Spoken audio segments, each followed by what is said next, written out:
복되인 주일 이 시간에 여기까지 나오신 여러분들 위해 하나님의 크신 은혜가 함께하기를 진심으로 기원합니다. 이제 12월이 시작되었습니다. 12월의 주제는 성탄이라고 잡았습니다.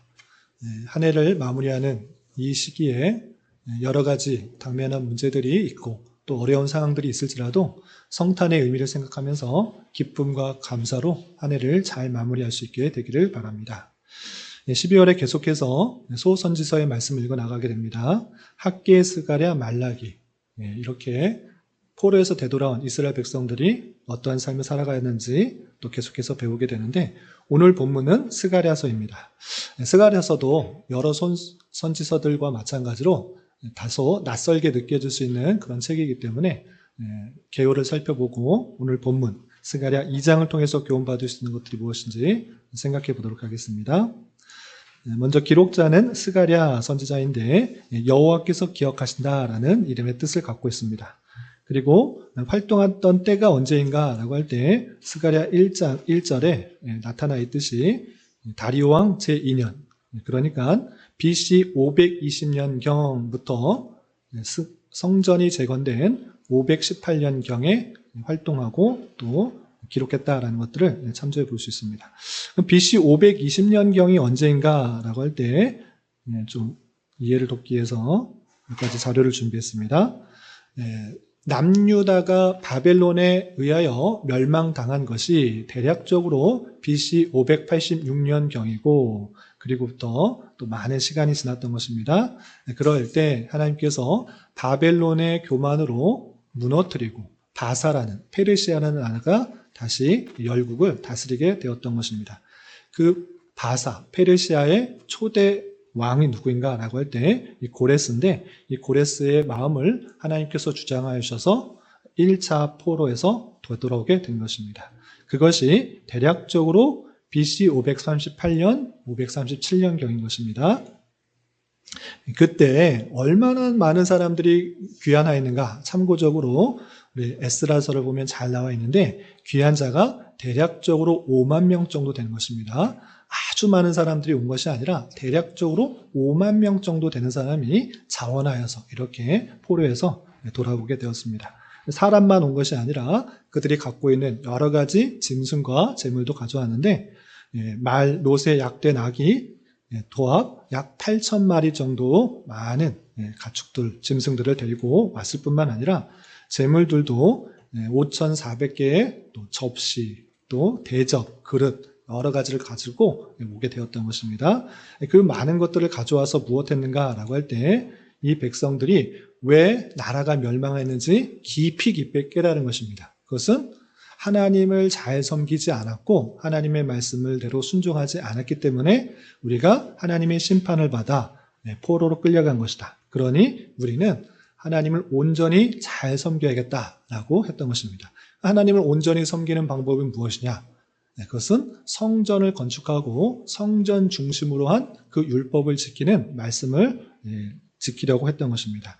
그래서 그 백성들은 주전 538년, BC 538년, 37년경에 다시 돌아와서 성전 위에, 성전이 있던 터 위에 단을 세우고 성전 지을 준비를 했습니다. 그리고 대략 536년 2월경에 성전 지대를 놓고 성전 건축을 시작하게 되었습니다.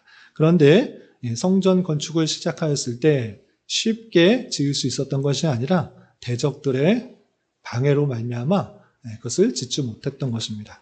도와주는 척하면서 오히려 그 나라가 온전히 서는 것을 방해하는 세력들이 있어서 또 모함하는 세력들이 있어서 성전 건축이 진행되지 못하고 약 16년 동안이나 지연되게 되었습니다.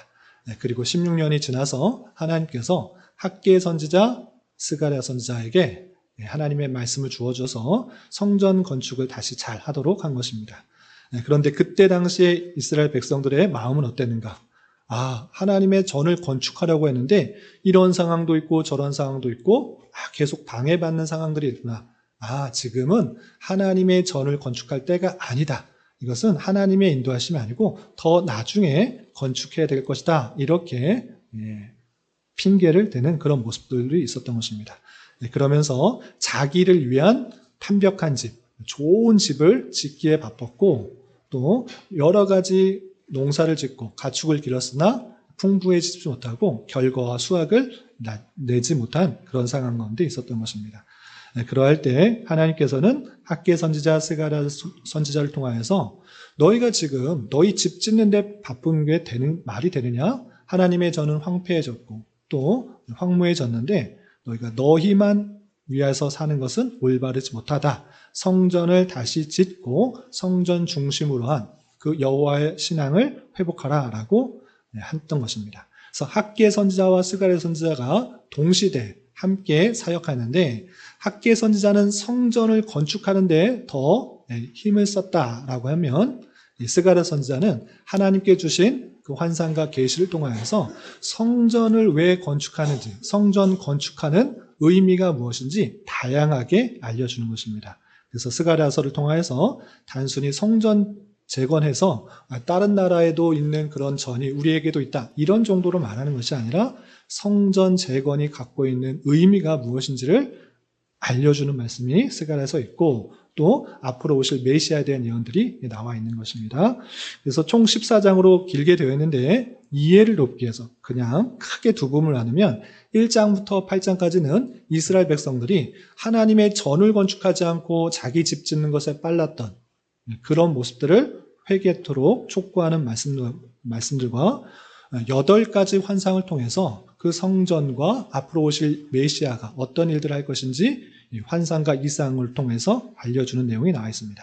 그리고 9장부터 14장까지는 메시아, 메시아가 어떻게 오실 것이고 또 그 오심으로 말미암아 하나님의 나라가 어떻게 회복될 것인지 뒤에 나와 있다. 이렇게 큰 그림을 가지고 한 장 한 장 읽어 나가시면 될 것입니다. 오늘 말씀은 2장인데 먼저 1장, 2장에 스가랴의 총 8개의 환상 중에 2가지 환상이 1장과 2장에 나왔습니다. 그리고 2장에는 세 번째 환상에 대해서 나오는데 세 번째 환상은 무엇이고 또 이것을 가리키는 바가 무엇인지 우리 교훈받도록 하겠습니다. 먼저 1절에 보시면 스가랴 선지자가 또 다른 신기한 모습을 목격하게 되는데 어떤 모습을 봤는지 우리 스가랴 2장 1절 함께 읽어보겠습니다. 시작. 내가 또 눈을 들어 본즉 한 사람이 측량줄을 그의 손에 잡았기로. 또 눈을 들어 본즉 앞에서 2가지 환상을 봤는데 또 보니까 또 이상한 것이 나타난 것입니다. 어떤 사람이 나타나느냐? 측량줄을 그의 손에 잡은 그 사람을 본 것입니다.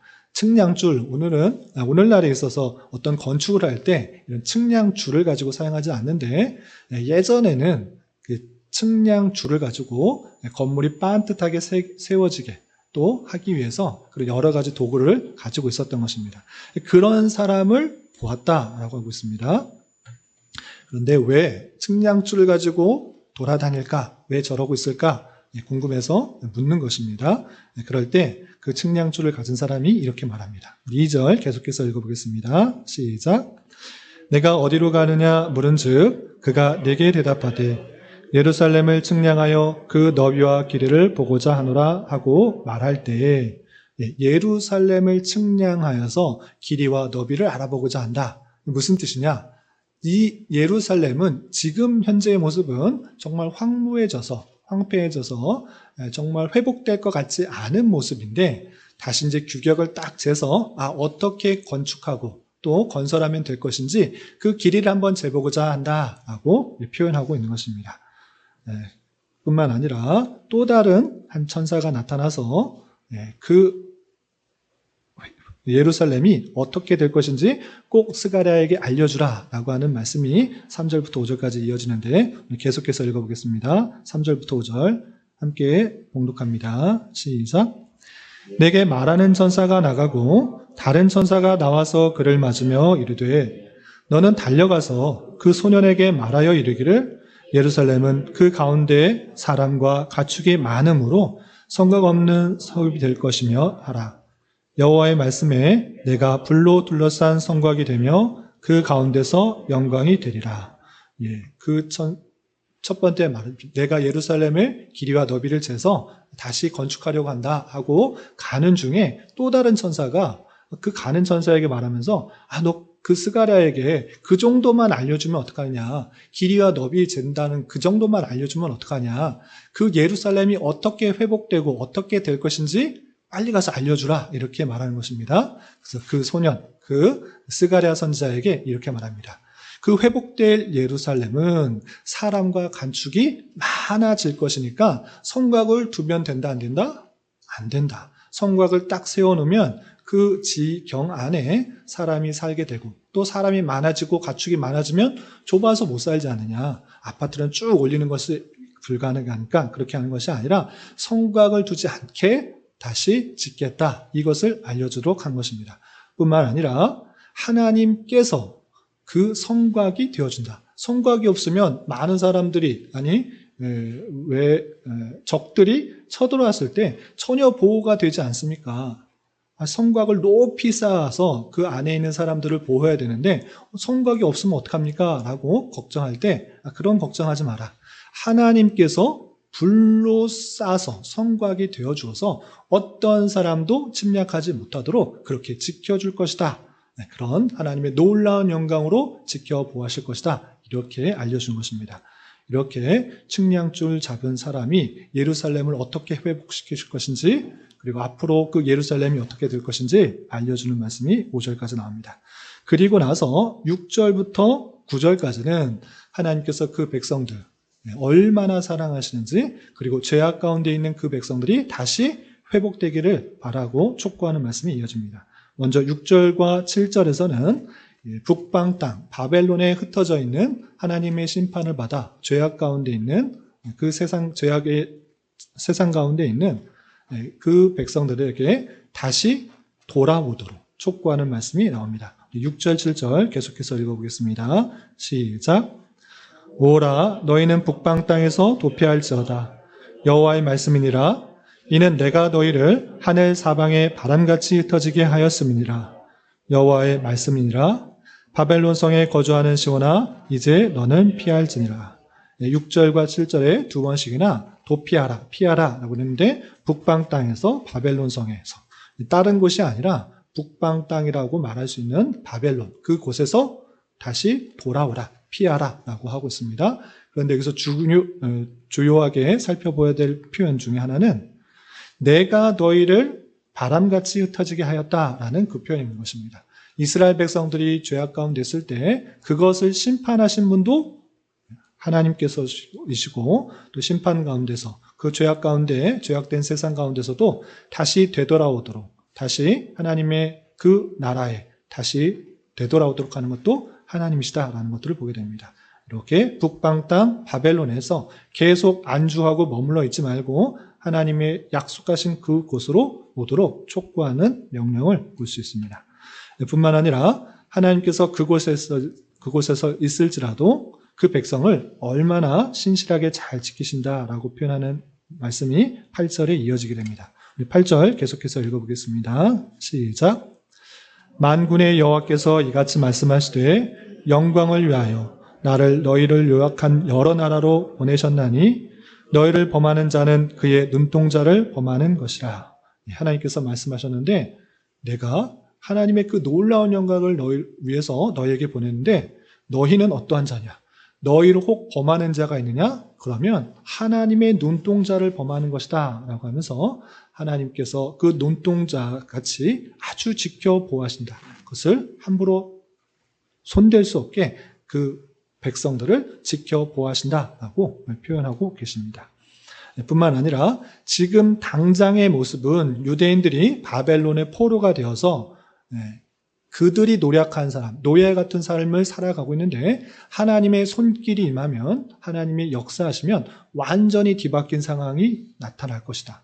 어떻게 되는가? 그 섬기던 자들이 오히려 하나님 백성들 다스렸던 사람들이 오히려 노략거리가 되고 오히려 너희가 다스리는 자가 될 것이다. 이렇게 표현해 주고 있는 것입니다. 9절 말씀 계속해서 읽어보겠습니다. 시작. 내가 손을 그들 위에 움직인즉 그들이 자기를 섬기던 자들에게 노략거리가 되리라 하셨나니 너희가 만군의 여호와께서 나를 보내신 줄 알리라. 라고 하면서 하나님께서 그 보내심, 그곳에 가서 하나님께서 역사하심으로 말미암아 오히려 그 다스리던 자가 노략거리가 된, 하나님 백성이 섬기던 자가 노략거리가 되는 완전히 변화된 그 일이 일어날 것이다. 하나님께서 그 택하신 백성들을 무척이나 사랑하시기 때문에 그렇게 역사하실 것이다 라는 것들을 알려주고 계십니다. 그리고 마지막 10절부터 12절까지는 예루살렘이 회복되고 하나님의 나라가 유대인들로만 국한된 것이 아니라 많은 나라, 민족에게 확장됨으로 말미암아 또 하나님께서 그들과 함께 하심으로 말미암아 기뻐하라 라고 말씀해 주고 계십니다. 먼저 10절 말씀 같이 한번 읽어보겠습니다. 시작. 여호와의 말씀에 시온에 따라 노래하고 기뻐하라. 이는 내가 와서 내 가운데 머물 것임이라.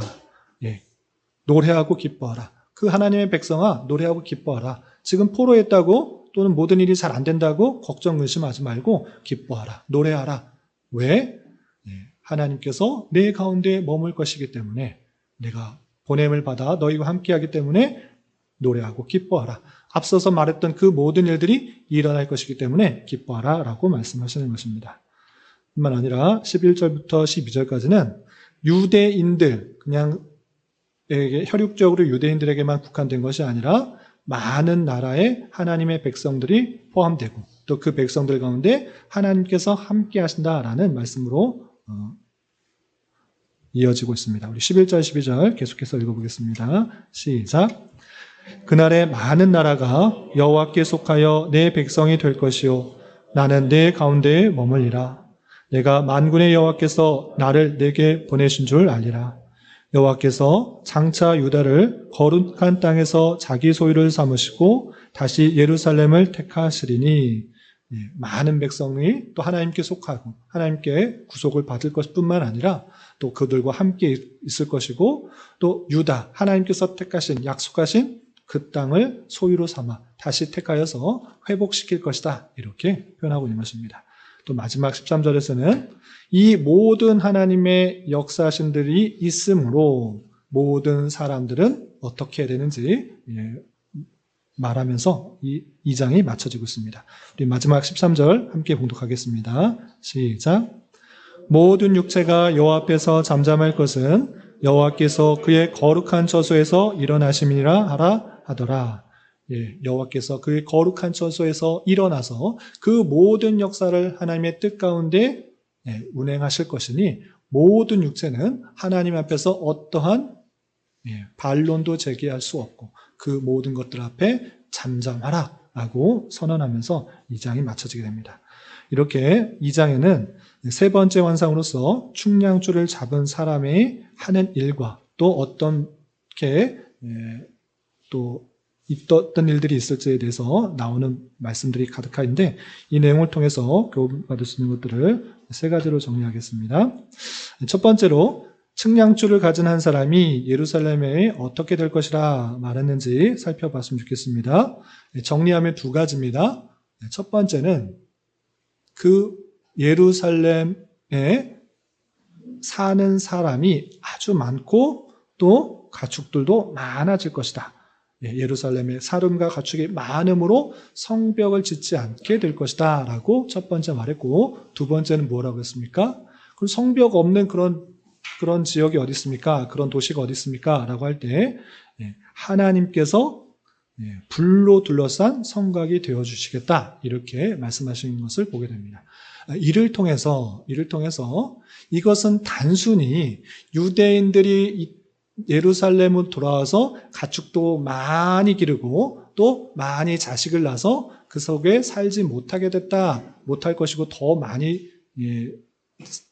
많은 지역에 살게 될 것이다. 그리고 지금 예루살렘에 가면 그 주변에 뜨거운 불로 되어 있는 성곽이 있다. 이렇게 될 것을 말하고 있는 것이 아니라는 것을 우리는 성경 전체와 또 오늘날의 삶을 보면 알게 되는 것입니다.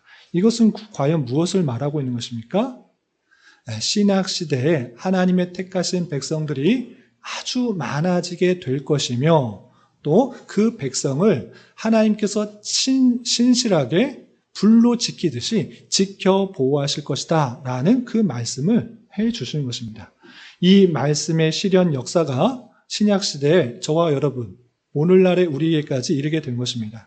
혈육적으로 유대인들만 그 땅에 살아서 하나님께서 지켜보호하신다, 이런 말씀을 주신 것이 아니라 하나님께서 택하신 그 백성들, 구원케 하신 그 백성들 아주 셀 수 없이 많게 될 것이고, 또 역사 가운데 지금 2000년이 더 지나는, 예수님께서 오신 이후로 2000년이 더 지나는 그런 역사 속에서도 수많은 하나님의 그 백성들이 있을 뿐만 아니라 앞으로도 더 많이 있게 될 것을 알려주고 있는 것입니다. 뿐만 아니라 그 백성을 하나님께서 신실하게 지켜 보호하신다. 어떤 것도 그 백성들을 해치거나 침해하지 못하게 하나님께서 불로 그 성곽이 되어서 지켜주신다라는 사실을 잊지 말할 것입니다. 이 약속의 말씀이 우리를 통해 실현되었고 앞으로 계속 실현될 것이라는 그 말씀들을 우리는 잘 깨달아야 될 것입니다. 그러므로 우리는 이런 말씀에 따라서 하나님의 은혜 가운데 우리를 구원받게 되었다라는 사실들을 늘 감사 찬송해야 될 것이고, 또한 하나님께서 신실하게 그 백성들을 지켜보호하신다는 사실들로 감사 찬송하며 나아가야 될 것입니다. 또한 하나님께서 그 백성들 더욱더 많아지게 하는 가운데 우리를 사용하여서 그 복음이 전파되고, 또 하나님의 택하신 백성들이 주께로 데려오고 예루살렘에 거하게 하시는 그 일에 우리가 사용되어진다라는 사실을 잊지 말며, 우리가 하나님의 그 놀라운 역사와 그 선하신 일하심 가운데 선한 도구로 쓰임받기를 힘써야 될 것입니다. 이런 저와 여러분 되시기를 주님의 이름으로 부탁을 드립니다. 두 번째 생각해 보면 좋을 것은, 하나님께서 바벨론에 거주하는 시온 백성에게 어떤 것을 요구했는가 살펴봤으면 좋겠습니다. 6절과 7절에 반복해서 너희는 북방 땅에서 도피할지어다. 바벨론의 성에 거주하는 시온아, 이제 너는 피할지어다 라고 하면서 그 세상 가운데서, 죄악된 세상 가운데서 나와서 하나님의 그 백성, 그 하나님께서 약속하신 그 땅에 거하라 라고 말씀하시는 그 모습을 보게 됩니다. 이 말씀을 통해서 우리는 지금 어떠한 곳에 있는지를 잘 살펴봐야 될 것입니다. 하나님께서는 그 백성들을 모으시기도, 흩으시기도, 또 부르시기도 하시는 그런 분이십니다. 그런데 하나님께서 그 백성들 가운데 나와라, 도피하라 이렇게 말씀하십니다. 여기서 하나님께서 그 택하신 백성을 부르시는 일반적인 방편들, 가장 보편적인 방편들을 우리가 깨닫게 되는데, 그것은 무엇이냐? 하나님의 말씀에 반응하도록 하시는 인격적인 방법을 사용하시고 계시다라는 사실들을 잊지 말을 것입니다. 이게 무슨 말이냐? 하나님께서 택하신 백성들이 있으면 하나님께서 하나님의 주권 가운데, 하나님의 능력 가운데 바벨론에 사는 이 사람, 저 사람들을 뽑아서 그냥 예루살렘에 누우시면 되는 것입니다. 그런데 그런 방식으로 하나님께서 역사하시는 것이 아니라 하나님께서 각 사람에게 하나님의 뜻과 계획을 알려주시고 그 말씀에 반응하여서 그 사람이 마음을 옮기고 발걸음을 옮기는 방식으로 역사하신다는 사실들을 우리는 확인하게 되는 것입니다. 그러므로 하나님께서는 지금도 아직도 죄악 가운데 여러 가지 이 세상 가운데 머무르는 그 사람들에게 그곳에 있지 말고 하나님의 부르심에 온전히 반응하여 예루살렘으로 옮겨라. 그것을 떠나서 하나님의 그 백성의 자리로 옮기라고 말씀하시는 그 말씀 가운데 반응하는 자가 되어야 될 것입니다. 하나님께서는 흩으시기도 모으시기도 회복하게도 또 상황이 역전되게도 하시는 능력의 하나님이신 것입니다. 그러한 능력의 하나님께서 우리를 눈동자같이 지키시고 참으로 귀하게 생각하여서 그곳에 머물지 말고 떠나 하나님의 그 존전 가운데 나오도록 하시는 그 부르심에 온전히 반응하여서 죄악 가운데 계속 거하지 말고 하나님의 그 음성에 따라 하나님께서 원하시는 장소에 머물며 하나님의 공동체와 그 나라에 온전히 속할 수 있는 그런 자가 되어야 될 것입니다. 이런 저와 여러분 되시기를 주님의 이름으로 부탁을 드립니다. 네, 마지막으로 하나님께서 시온의 딸에게 왜 노래하고 기뻐하도록 하셨는가 살펴봤으면 좋겠습니다. 시온의 딸아 노래하고 기뻐하라. 이는 내가 와서 내 가운데 머물 것이기 때문이다. 뿐만 아니라 이것은 시온의 백성, 시온 백성에게만 해당되는 것이 아니라 그날에 많은 나라가 여호와께 구속될 것이고 내 백성이 될 것이다. 그리고 나는 내 가운데 머물 것이다 라고 말씀하셨기 때문에 그 많은 나라에 속한 그 백성들도 마찬가지로 노래하고 기뻐해야 되는 것입니다. 노래하고 기뻐해야 되는 이유, 그것은 다름 아니라 하나님께서 우리와 함께 계시기 때문에 그 놀라운 역사를 일으키시는 분, 하나님께서 택하여 주시고 눈동자까지 지켜보시고 하나님께서 죄악 가운데서 벗어나게 하시고 친히 불성곽을 만들어서 지켜보호하시는 그 하나님께서 우리와 함께 계신다. 그 사실로 기뻐하고 즐거워하도록 하신 것입니다. 그러므로 이 말씀은 오늘날 신약 시대에 많은 나라가 하나님께 돌아오고 또 하나님께 구속함을 받아 주님께서 성육신하여서 우리와 함께 계시는 그 하나님, 임마누엘의 그 하나님이 되어셔서 이루게 된 줄 알아 우리는 참으로 기뻐하며 노래하며 즐거워하며 찬양할 이유가 충분히 있다는 사실들을 잊지 말아야 할 것입니다. 그러므로 하나님의 구속함을 받아 주님께서 우리와 함께 계시는 줄 알아 이 놀라운 은혜를 받은 자로서 더욱더 주님을 노래하고 기뻐할 수 있는 자가 되어야 될 것입니다. 하나님께서 택하신 백성에게 모든 죄를 대신하여 형벌을 받도록 이 땅에 오셨습니다. 주님께서 이 땅에 오신 것, 이것이 내가 와서 내 가운데 머물리라 라고 했던 이 말씀이 응하게 된 것입니다. 성탄의 달, 또 성찬을 참여하는 이 자리, 우리는 하나님께서 우리를 얼마나 사랑하여 주시고 또 얼마나 큰 은혜를 베풀어 주신지에 대해서 늘 감사 찬송하며 그 은혜에 더욱더 감사 찬송으로 영광으로 돌려야 될 것이고 성찬의 자리에서 또 성탄의 달을 통하여서 주님께서 우리와 늘 함께 계심을 잊지 말고 깨달아야 될 것입니다. 이 믿음이 있는 자로서 이어지는 성찬 예식을 통해 주님께 더욱더 감사 찬송하며 기뻐하며 즐거워하는 우리 모두가 될 수 있기를 진심으로 기원합니다. 기도하겠습니다. 하나님 아버지 감사합니다. 오늘 말씀을 통하여 측량줄을 가진 자의 말을 통하여 하나님의 주권 가운데 예루살렘을 회복시키시며 또한 지켜보호하실 것이라는 말씀을 대하였습니다.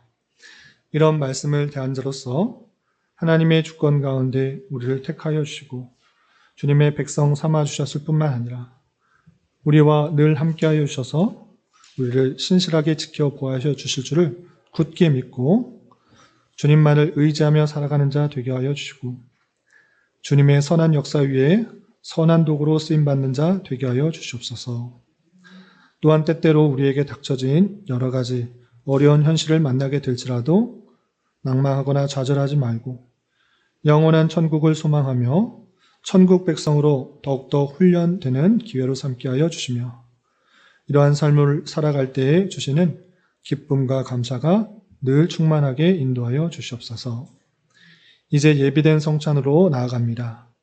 택하신 백성을 향한 하나님의 놀라운 사랑을 깊이 깨닫고 경험하는 은혜의 시간이 될 수 있도록 인도하여 주시옵소서.